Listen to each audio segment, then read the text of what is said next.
आप सभी का वेलकम है सिटी क्लासेस में। मेरा नाम है हर्ष भटनागर और आज हम पढ़ने वाले हैं बहुत ही इंपॉर्टेंट टॉपिक जिसका नाम है CSR, कॉर्पोरेट सोशल रिस्पॉन्सिबिलिटी।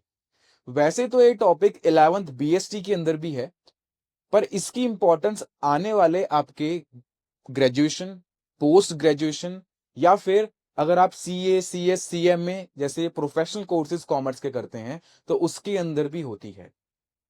समझने के लिए तो बहुत छोटा टर्म है, पर फ्यूचर क्लासेस में, फ्यूचर कोर्सेज में इसका बहुत डिटेल डिस्क्रिप्शन आपके पास आने वाला है। आज हम इसके थोड़े से इंट्रोडक्शन के बारे में डिस्कशन कर रहे हैं। टॉपिक का नाम है कॉर्पोरेट सोशल रिस्पॉन्सिबिलिटी, CSR। पर इसको समझने के लिए पहले हमें ये दो टर्म सोशल रिस्पॉन्सिबिलिटी को समझना पड़ेगा। चलिए इसे समझते हैं। सोशल रिस्पॉन्सिबिलिटी का मतलब हो जाता है, जैसे कि हम जानते ही हैं कि हमारा बिजनेस एक सोसाइटी में वर्क कर रहा है, सोसाइटी की रिसोर्सेज यूज कर रहा है, सोसाइटी में कोई ना कोई बेस्ट चीज डिलीवर भी कर रहा होगा, कोई ना कोई इम्बैलेंस भी क्रिएट कर रहा होगा। तो उस इम्बैलेंस को वो कम से कम करे, उस इम्बैलेंस को वो क्रिएट ना करे, उसके लिए एक बिजनेसमैन की एक रिस्पॉन्सिबिलिटी है, एक ऑब्लिगेशन है जो उसे पूरी करनी पड़ती है। पहले समझते हैं कि हम सोसाइटी के क्या क्या रिसोर्सेज यूज करते हैं। अगर हम सोसाइटी की बात करें as a businessman, as a business, तो एक बिजनेस एक सोसाइटी में वर्क कर रहा है। उस सोसाइटी की मैन पावर को यूज कर रहा है, जो लोग काम करने आ रहे हैं वो सोसाइटी से तो आ रहे हैं उसके वर्क करने। वो वहां का जो रिसोर्सेज है, रिसोर्सेज इन द मीन्स वहां का जो रॉ मटेरियल है वो सोसाइटी से ला रहा है। पर एक्चुअली में वो सब प्रोड्यूस करने के बाद कहीं ना कहीं सोसाइटी में एक इम्बैलेंस भी तो क्रिएट कर रहा है। मतलब जैसे कि अलग अलग टाइप के पॉल्यूशन। अगर मैं एक फैक्ट्री में काम करवाऊं या फैक्ट्री में काम करूं तो उस फैक्ट्री से स्मोक एमिट होगी, तो एयर पॉल्यूशन होगा। हो सकता है वाटर पॉल्यूशन भी हो रहा हो। उसकी जो पैकेजिंग है वो रिसाइक्लेबल होती है कि नहीं होती है, रीयूज होती है कि नहीं होती है। तो कुछ ऑब्लिगेशंस, कुछ जिम्मेदारी एज अ बिजनेसमैन मुझे निभानी है सोसाइटी के प्रति, कि मैं जो भी काम कर रहा हूं सोसाइटी को मैं बेस्ट मैनर में यूटिलाइज करूं। जो इम्बैलेंस मैं क्रिएट कर रहा हूं वो इम्बैलेंस क्रिएट ना हो या फिर कम से कम हो। तो उसके लिए मैं सोशल रिस्पॉन्सिबल हूं। As a businessman, as a business मैं रिस्पॉन्सिबल हूं कि मुझे उस सोशल रिस्पॉन्सिबिलिटी को निभाना है। सोसाइटी में जो भी मैं सामान डिलीवर करूंगा वो फेयर प्राइस पे डिलीवर करूं।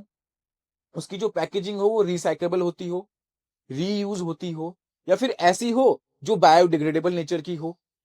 या फिर मैं कोई पॉल्यूशन क्रिएट कर रहा हूं तो वो कम से कम हो, या फिर मैं कुछ उसका सब्स्टिट्यूट निकालूं ताकि पॉल्यूशन ही ना हो। तो एज अ बिजनेसमैन सोसाइटी के प्रति मेरी कोई रिस्पॉन्सिबिलिटी है जो मुझे निभानी है। ये आप लोग 11th BST के अंदर समझते हैं। पर इसी चीज को लीगल मैंडेट करने के लिए, लीगली कंपलसरी करने के लिए कंपनीज एक्ट 2013 ने एक सेक्शन इंट्रोड्यूस करा, सेक्शन 135, कॉर्पोरेट सोशल रिस्पॉन्सिबिलिटी।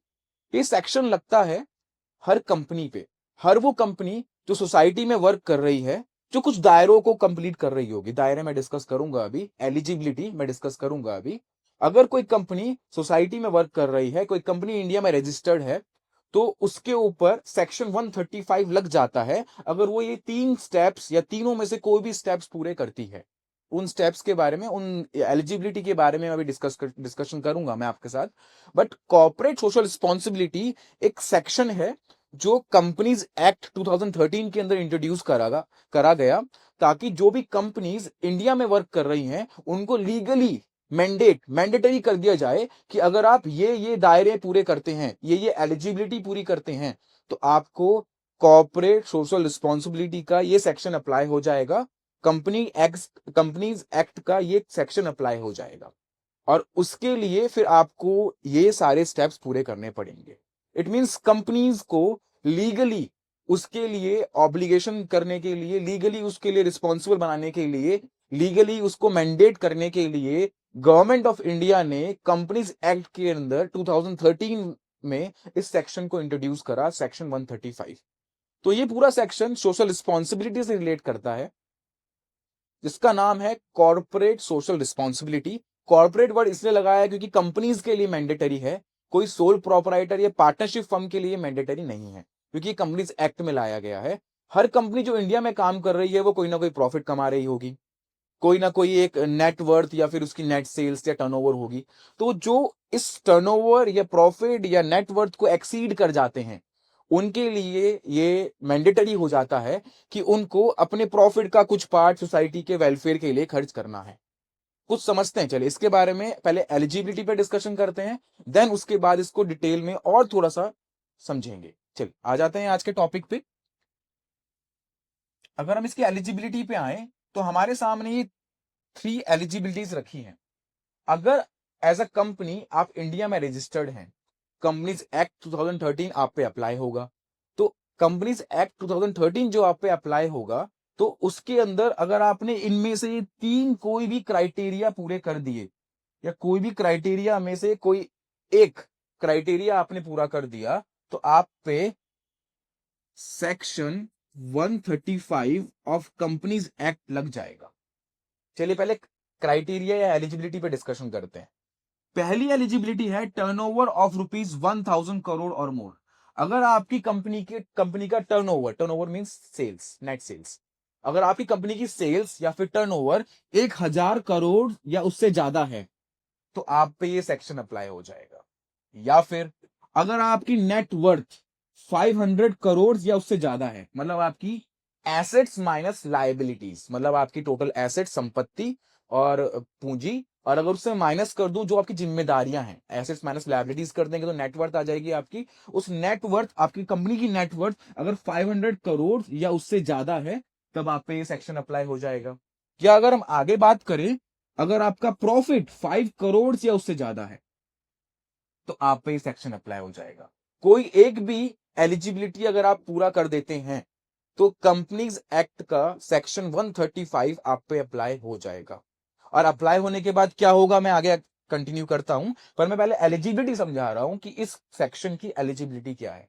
तो बीइंग अ कंपनी, आप इंडिया में रजिस्टर होते हैं, तो आप पे कंपनीज एक्ट 2013 अप्लाई होगा, वो कानून अप्लाई होगा। उस कानून के अंदर CSR, कॉर्पोरेट सोशल रिस्पॉन्सिबिलिटी का एक सेक्शन है, सेक्शन 135। वो आप पे कब अप्लाई होगा, जब आप इन तीनों में से कोई एक क्राइटेरिया पूरा कर देते हैं या एलिजिबिलिटी पूरी हो जाती है आपकी। और बेसिकली आप जानते ही हैं, कंपनीज के लिए इतना प्रॉफिट कमाना बहुत कॉमन है। मैं स्टार्टअप्स की बात नहीं करूंगा, स्टार्टअप्स भी कमा लेते हैं, पर एक कंपनी जो स्मॉल स्केल है वो भी इस कैटेगरी में पहुंच जाती है। मीडियम स्केल, लार्ज स्केल तो उसके अंदर होती है। तो गवर्नमेंट ऑफ इंडिया ने इसको क्यों करा होगा, ताकि हर एक कंपनी अपनी सोशल रिस्पॉन्सिबिलिटी समझे, उनके लिए मैंडेटरी हो जाए कि सोसाइटी में कुछ ना कुछ उनको सही, अच्छा या कुछ ग्रोथ डिलीवर करनी है। क्लियर हो रहा है आप सबको? तो इन तीनों में से कोई भी क्राइटेरिया अगर आप पूरा कर लेते हैं, तो आप पे सेक्शन अप्लाई होगा। मैं एक बार दोबारा बता देता हूं। टर्नओवर मीन सेल्स आपकी 1000 करोड़ से ज्यादा, 1000 करोड़ या उससे ज्यादा, नेटवर्थ 500 करोड़ या उससे ज्यादा, नेट प्रॉफिट 5 करोड़ या उससे ज्यादा, अगर कुछ भी एक क्राइटेरिया पूरा कर देते हैं, तो सेक्शन 135 आप पे अप्लाई हो जाएगा। अगर अप्लाई हो जाएगा तो करना क्या है, अगर ये सेक्शन आप पे अप्लाई हो जाता है, तो आपको करना क्या है, बीइंग अ कंपनी आपके लिए ये मैंडेटरी हो जाता है। If any of these 3 above condition, any of, कोई भी एक इन तीनों में से ऊपर दी गई कंडीशन सेटिस्फाई होती है, then the company is liable to pay 2% of their average net profit of the immediately preceding 3 financial years of the CSR on the CSR activity. It means, for example, हम समझ लेते हैं कि 2024 है, 2023 है, 2022 है, जस्ट एग्जांपल है। इन तीनों साल का कोई प्रॉफिट होगा, कुछ भी ले लेते हैं, उन प्रॉफिट को ऐड करके डिवाइड बाय 3, मतलब इसका एवरेज निकाल देंगे। बेसिकली सबको इस लेवल पर आकर एवरेज पता होता है। तो इन तीनों साल के प्रॉफिट को ऐड करके डिवाइड बाय 3 कर देंगे, मतलब इसका एवरेज निकाल लेंगे। उस एवरेज प्रॉफिट का, मतलब पिछले 3 साल के एवरेज प्रॉफिट का 2% आपको CSR एक्टिविटी में खर्च करना पड़ेगा। इट मींस अगर ये 2025 2026 चल रहा है, मतलब ये अकाउंटिंग ईयर ये चल रहा है, तो हमारे प्रीवियस अकाउंटिंग ईयर कौन कौन से हो गए, 24 23 22 जैसे एग्जांपल है। तो पिछले 3 साल का जो भी प्रॉफिट आया है, नेट प्रॉफिट आया है, उसका एवरेज निकालेंगे। एवरेज पता कैसे निकालते हैं आप सबको, टोटल करेंगे उनके प्रॉफिट्स को तीनों के और डिवाइड बाय 3 कर देंगे, एक प्रॉफिट आ जाएगा। उस प्रॉफिट का 2% मैं CSR एक्टिविटी में खर्च करूंगा। अब CSR एक्टिविटी मतलब क्या है? उसके लिए कमेटी बनाई जाती है हमारी कंपनीज में, और उसके लिए वो डिसाइड करा जाता है कि उस पैसे को कहाँ खर्च करना है। और जैसे कि कहाँ खर्च कर सकते हैं, मैंने एग्जांपल लिखे हुए हैं। एजुकेशन एक्टिविटी में किसी न किसी एजुकेशन संस्था को, एनजीओ को दी जाए, या हम कोई एनजीओ क्रिएट करें और उसके थ्रू खर्च करें उस पैसे को। हेल्थ केयर एक्टिविटीज में कोई हेल्थ केयर या फिर हॉस्पिटल्स हैं, उनमें कोई पेशेंट्स होते हैं, पर्टिकुलर कैंसर्स के होते हैं, हार्ट पेशेंट होते हैं, उनके लिए खर्च करा जाए।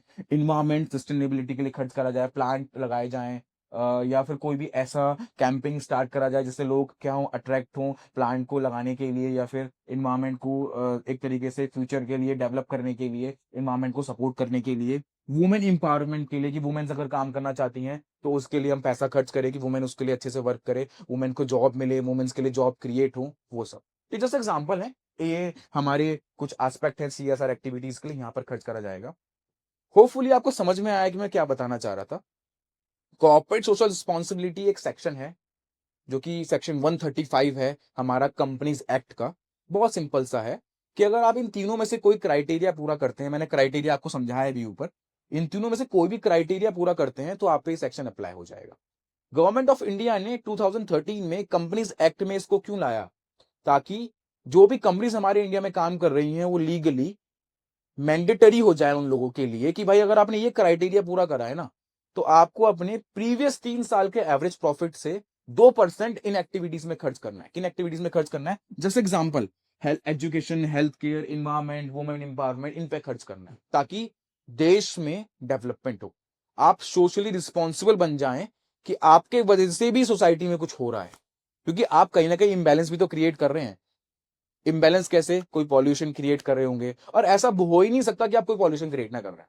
अगर आप शैम्पू मैन्युफैक्चरिंग वाली कंपनी भी है ना, तो शैम्पू भी एक पाउच में आता है तो प्लास्टिक का पाउच होता है, अगर वो सैशे में आता है तो उसके अंदर भी प्लास्टिक का सैशे होता है। तो अगर वो सोसाइटी में कहीं ना कहीं जा रहा है तो हो सकता है वो हर बार रिसाइकल ना होता हो, या हर एक ट्यूब जो है उसकी वो रिसाइकल ना होती हो, तो कहीं ना कहीं आप इम्बैलेंस क्रिएट कर रहे हैं। अब उस इम्बैलेंस को तो खत्म नहीं कर सकते, क्योंकि आपका शैम्पू आप कागज के पैकेट में तो नहीं दे सकते ना, आपको उसके लिए प्लास्टिक का ही बनाना पड़ेगा। पर उसकी बजाय आप किसी और जगह पे उसके इम्बैलेंस को बैलेंस कर सकते हैं, जैसे कि सोसाइटी में होने वाली इन इश्यूज को आप सॉल्व कर सकते हैं। इससे अगर आपको इस टॉपिक को समझ के अगर आपको एक बात याद आई हो, तो बचपन में कभी आपने क्लासमेट की कॉपीज देखी होंगी, शायद आप उस पर लिखा आता है या नहीं आता, मैंने बहुत टाइम से नहीं देखा। क्लासमेट्स की कॉपीज में लास्ट में लिखा रहता था कि ये एक क्लासमेट की कॉपी सेल होने पर हम 1 रुपए लोगों के बच्चों की पढ़ाई पे खर्च करेंगे। अगर आपको ध्यान हो, उसमें लास्ट में लिखा रहता था। या फिर अगर आपने कभी सुना हो तो मामा अर्थ जो कंपनी है, जो cosmetics and all health care पे कंपनी है, उस पर वर्क कर रही है, वो अपने हर एक प्रोडक्ट बिकने पे एक प्लांट लगाते हैं, ऐसा कंपनी क्लेम करती है। तो वो क्यों कर रही है वो काम? क्योंकि वो CSR एक्टिविटी के अंदर आ गया, कॉर्पोरेट सोशल रिस्पॉन्सिबिलिटी का सेक्शन 135 उन पे अप्लाई हो गया। अगर सलमान खान, पता हो आपको, सलमान खान की एक कंपनी है, उनकी जो मतलब प्रोडक्शन वाली कंपनी है सलमान खान फिल्म्स, वो भी CSR एक्टिविटी के अंदर आती है। तभी वो सलमान खान बीइंग ह्यूमन के थ्रू एनजीओ चलाते हैं, कैंसर पेशेंट्स के लिए हेल्प करते हैं। एक तो वो उनका सोशल रिस्पॉन्सिबिलिटी भी हो गई, ऊपर से गवर्नमेंट ऑफ इंडिया के प्रति, या फिर एक बोले कि सेक्शन कंपनी एक्ट का 135 उन पे अप्लाई हो जाता है कि सलमान खान फिल्म्स जो कंपनी है उनकी, सलमान खान के ऊपर नहीं, सलमान खान फिल्म्स जो कंपनी है उनको खर्च करना पड़ेगा। ऐसे ही रेड चिली जो शाहरुख खान की कंपनी है वो भी करती है। नीता अंबानी की जो कंपनी है एनजीओ है, वो भी वर्क करती है। तो इंडिया में जितनी भी बड़ी बड़ी कंपनीज है, जितनी भी कंपनीज हैं, उनके लिए मैंडेटरी हो जाता है कि उनको किसी ना किसी एक्टिविटी में पैसा खर्च करना है। इससे इस इंडिविजुअल को, जिसकी वो कंपनी है, उसको भी फायदा होता है, उसकी इमेज बिल्ड होती है, और ऊपर से सोसाइटी में रहने वाले लोगों को उसका एक फायदा मिलता है। और ये कंपलसरी भी है हमारे कंपनीज एक्ट के अकॉर्डिंग, सेक्शन 135, पर हर किसी कंपनी के लिए नहीं, जो इन तीनों में से कोई एक क्राइटेरिया पूरा कर लेगी। होपफुली आप सभी को ये टॉपिक समझ में आया है। बहुत सारे लोगों की क्वेरी थी कि सर CSR के ऊपर समझाइए, CSR को थोड़ा एक्सप्लेन करिए, तो होपफुली आप सभी को समझ में आया है। वैसे ये टॉपिक क्लास 11 BST के अंदर भी है, बट इसका इंपॉर्टेंस या इसका डीप इंट्रोडक्शन आपके आने वाले ग्रेजुएशन में और पोस्ट ग्रेजुएशन या फिर आपके प्रोफेशनल कोर्सेज में ज्यादा होता है। कंपनीज लॉ या फिर इन्वायरमेंट एक्ट, बहुत सारी चीजों में इसका डिस्कशन हुआ है। होपफुली आप सभी को ये टॉपिक समझ में आया है। अगर कोई भी आपकी क्वेरी है तो आप कमेंट सेक्शन में पूछ सकते हैं। आज के लिए वीडियो इतनी ही है, आगे डिस्कशन करेंगे हम आने वाले टॉपिक्स पे। Thank you.